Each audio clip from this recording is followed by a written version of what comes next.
I can't believe that with over 400 Stamp TV videos, I've never once demonstrated a pop-up card. So today on Stamp TV, I'm going to fix that by showing you how fun and easy it is to create a scene that actually jumps out of your card. Normally, we tend to put our focal image on the front of the card and save the greeting for the inside. But on my pop-up card, the greeting will go on the outside by itself, and focal images will be hidden inside, waiting to surprise the recipient. Let me show you the tools and products you're going to need to do this technique. First, you're going to need some stamps, and I'm using 2 of the stamps from the new One Free with 3 Snow Unlike You. Then I'm also going to add a couple of greeting stamps, one for the outside and one for the inside, and they're from the new stamp set by Beth Silaika called Sentimental Holiday.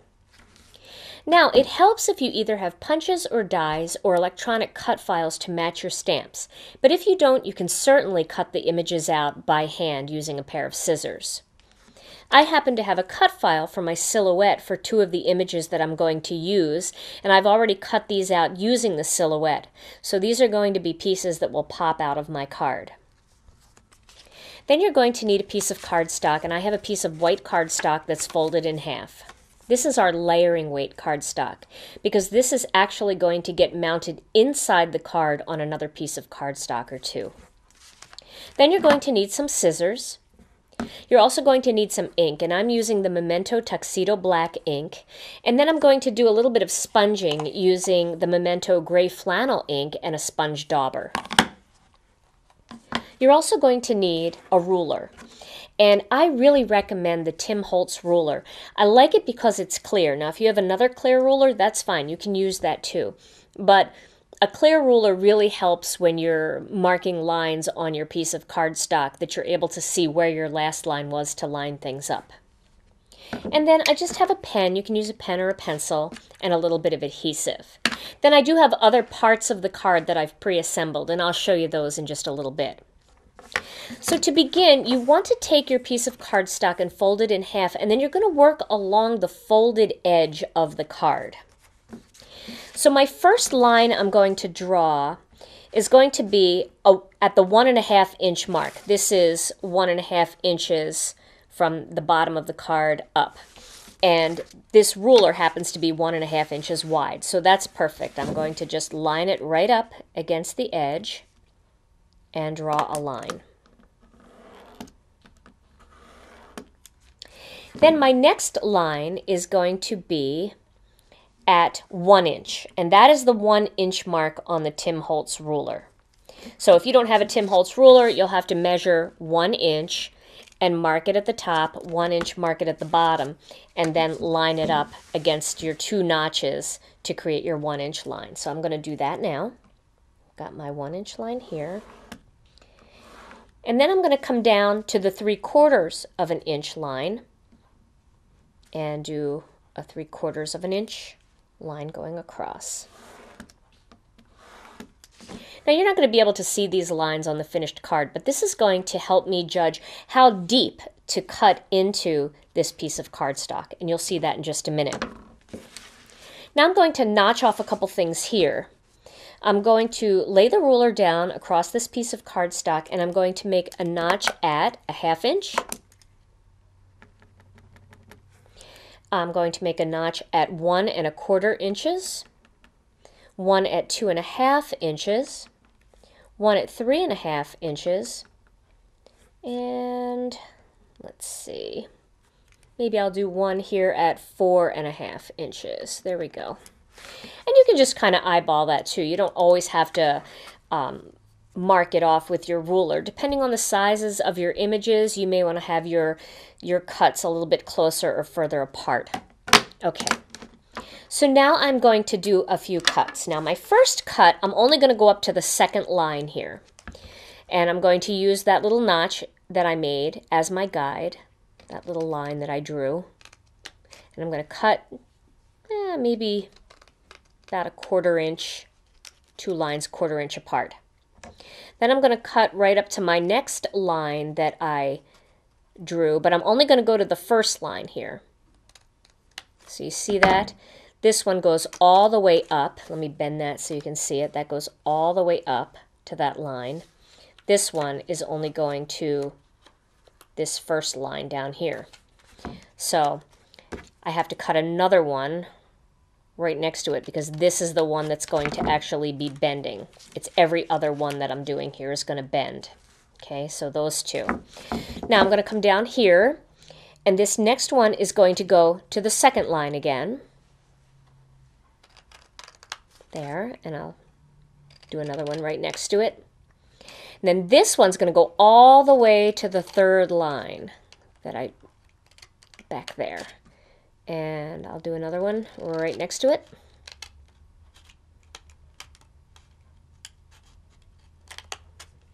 And then this one here is going to go to the second line.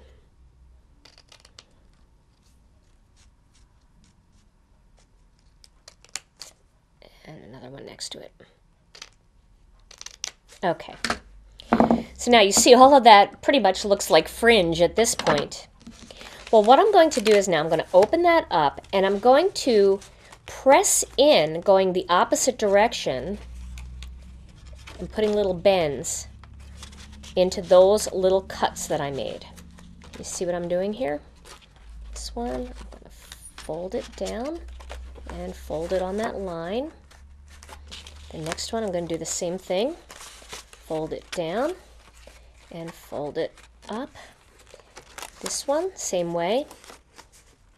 Fold it down and fold it down there. And then this last one. Fold it down. And you can see they're not all even in width. That's okay. And now when I turn it over, this is what's going to be inside of my card. Like that. Okay, there are my lines. So you can see how they're sticking out. Now I'm going to fold that whole thing down, and I'm going to use my score tool from my Score Buddy, and if you don't have that, just use any flat surface, and I'm just going to press those down so that they're nice and flat and crisp. Okay, so now they're much sharper in there, you can see that. Now, it depends what layout I want to use. I can either use it this way, and I can have the image that's going to be coming the furthest toward me on my left, or I can flip it around and have it on my right.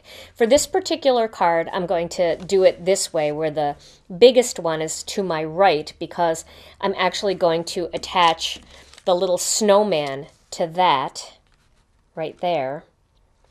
And so I want him to be out in front of everything else. So I'm going to put this aside for a second, and the next step is to stamp my images on my little cutout pieces.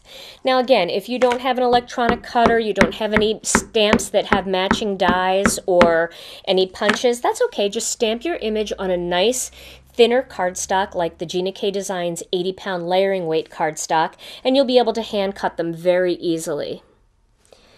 And if you happen to have a silhouette, these cut files are available in our online store. So, all right, so there's my snowman, and I'm also going to do this little bird, the cardinal in the birdhouse.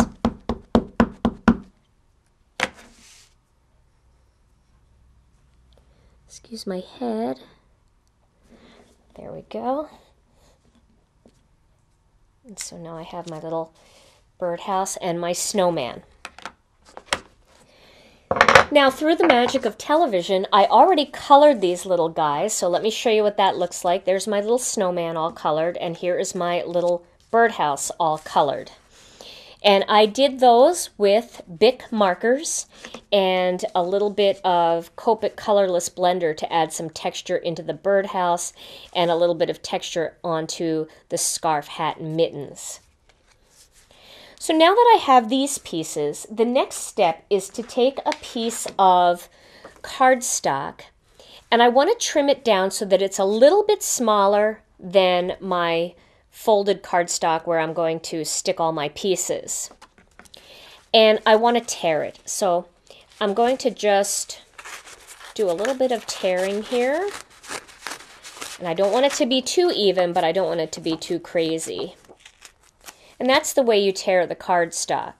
And I'm sure that that seems pretty easy to do. But The raw edge, the part that's a little bit rough, keep that toward you because that's where you're going to sponge. So I've already torn a couple of pieces here. Let me show you those. I have two. I have one that's a little bit smaller and one that's a little bit wider. And I'm actually going to layer those together to create the look of two kind of snowy mountains. And I'm going to do that and accent them a little bit with some of this gray flannel ink. Taking my sponge dauber, I just want to ink it up a little bit, and this is kind of a dark gray. It's not super dark, but it's dark if you go too heavy-handed. So I'm just going to use a light touch and just add a little bit of gray. Now, depending on your color scheme, you may want to add a little bit of aqua or turquoise or some other kind of blue, but I thought gray would look okay. So there's my one piece, and I'm going to do the other piece.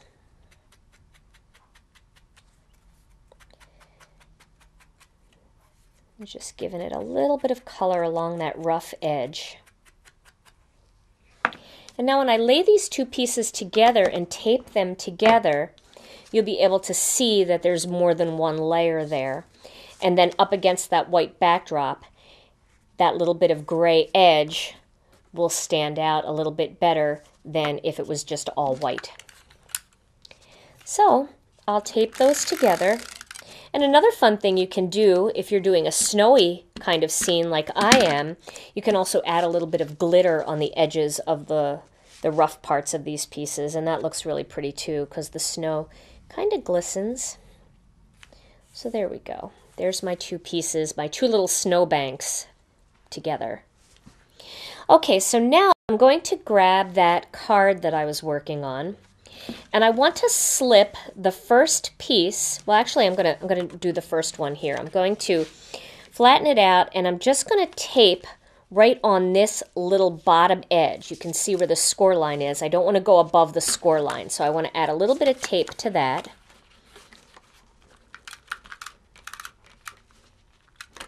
There we go. And I want to add my birdhouse to that. And I'm just going to rub on it, make sure there's no excess glue, and then that's going to pop up like that. You can see that. So now that's standing up. The next step is to go to the next piece, which is going to be my snowbank. And I have 3 spots to tack that down with. And what I can do here is I can, well, it's probably still better to go right onto here, but I don't have to use quite as much tape since I'm taping it in 3 different spots. There. Now, I can lay that down, and I want to tape it right across the bottom there. Oops, I guess I should turn it around. Sorry about that. And this is going to have to slip under this big one. So, like that. Let's make sure before I really tape it down that that looks good. Okay. I can even close it to seal it up there. There we go. So now I have my snowbank. And then my last piece is going to be the snowman, and I want that to go right on the front, like that. And so I can add a little bit of tape here and pop him on there. And then he is going to be in the front, and you can see what that looks like. And then, of course, when the card is closed, and then when it opens, they'll all pop up in their spots. Now, I want to cover up this area and this area back here, and I'm going to do that by using a little bit of patterned paper. Here I have a piece of patterned paper from the Winter Whimsy pattern paper collection, and I stamped one of the greetings from Beth Silaika's Sentimental Holiday, the wishing you the joy of family and happiness of friends and the love of Christmas. So I'm going to tape that down there. So I do have an inside greeting on this one as well, but I also have one on the outside. So I'm going to tape that down up to the snowman. And I like this pattern because it looks like swirls and blizzard, kind of windy weather. And so there's that look. And now I have one other piece the same size that I'm going to attach back here. So let's put that on.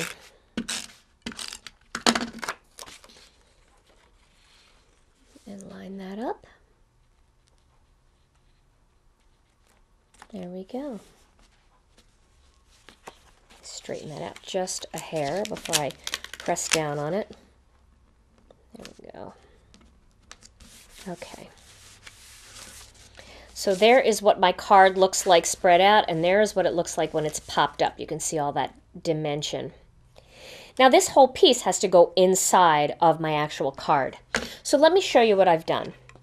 I've taken a piece of the Gina K Designs 120-pound cardstock, and I've made a card base with it. And then I cut another card base in Red Hot, just a little bit smaller, because I want this card to be very bright and cheerful on the inside, and I wanted to pick up some of the red that's in my focal images. So I'm going to tape it at the top and right along one side of the score line, and then do the same thing on the other side. Then I'm going to close this up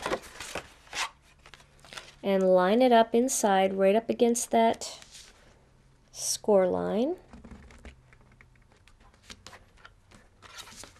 And close the card. There. So now I have a nice inside there, and that is ready for my inside of my card.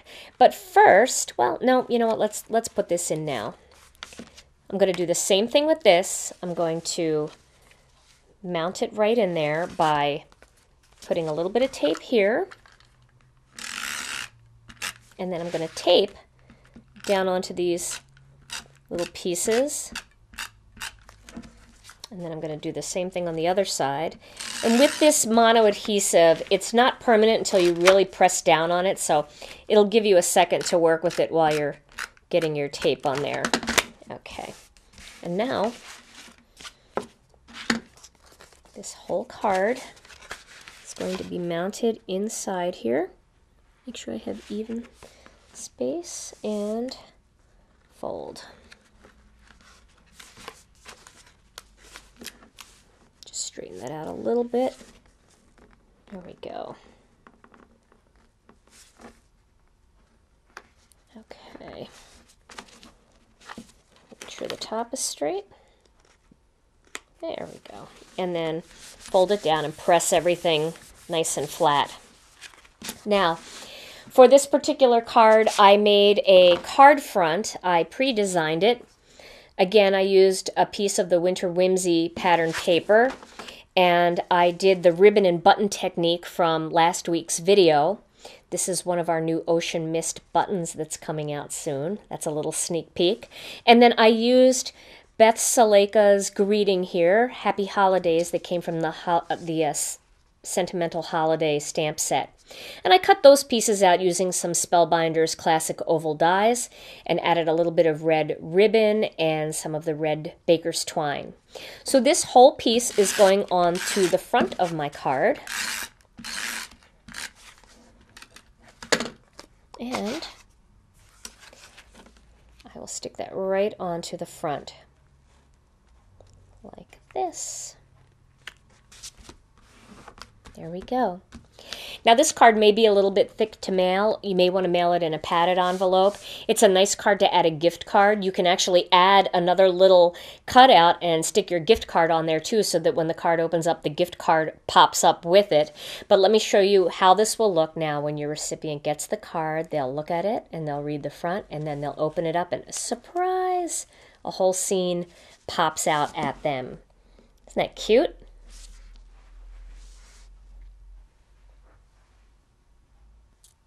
Try creating a fun summer scene using beach chairs, umbrellas, and buckets of sand with torn paper mimicking waves. Or try making a beautiful autumn card using all different kinds of pumpkin stamps, creating a three-dimensional patch. Pop-up cards allow you to use multiple focal images to create a perfect scene for any occasion.